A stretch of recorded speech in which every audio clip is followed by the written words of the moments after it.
They call me the Metrosexual Gunslinger, but my real name is Jimmi Ricketts.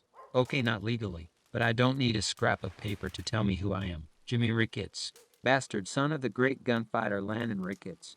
Not that anyone in Valentine believes me, but who cares? And while it's true that I never met Mr. Ricketts myself, my dear mother, may she rest in peace, used to tell me stories about how they'd met all those years ago. At the time, she was a young seamstress of uncommon skill and all alone in the world.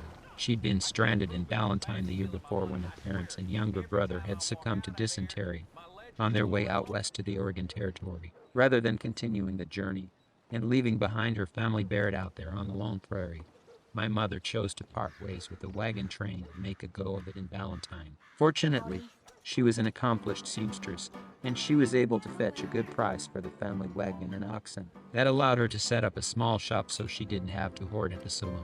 But tensions were mounting between the cattle and sheep ranchers, and by the following summer things boiled over into a full-scale range war. There were guns for hire, and Mr. Ricketts' gun was the fastest and deadliest of all. It was bad business, to be sure. Cattle ranchers on one side, Bantam Adcock the English sheep baron on the other side, and bodies everywhere. Dead cowboys, dead shepherds, dead cows, dead sheep, dead horses.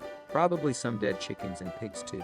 But when it was all over, Bantam Adcock controlled the stockyards of Valentine, and Mr. Ricketts needed several items of clothing mended on account of all the bullet holes. Although she came from reserved Norwegian stock, how could my mother have not fallen for Mr. Ricketts the moment he stepped inside her small shop just outside of town? He, with his easy, grovelly laugh and smiling eyes, and quality French silk in need of her special skills. Weren't nothing she could do about the bloodstains, of course. But when she was finished with his shirt, it was as if she'd personally repelled all the lead that had been flying towards Mr. Ricketts the previous 3 days. He was grateful for her attentiveness and humbled by it, and they were both moved toward great passion. And, well, one more little gunfighter rolled into Valentine 9 months later, long after Mr. Ricketts had disappeared once again into the western horizon. From my father I learned all the lessons I imagined he would have passed on to me if he'd known I existed in the first place.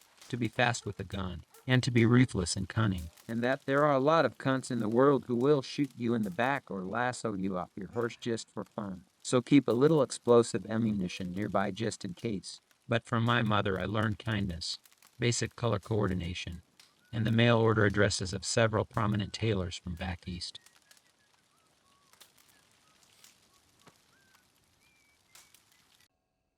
Come now, don't doubt yourself. That looks excellent on you.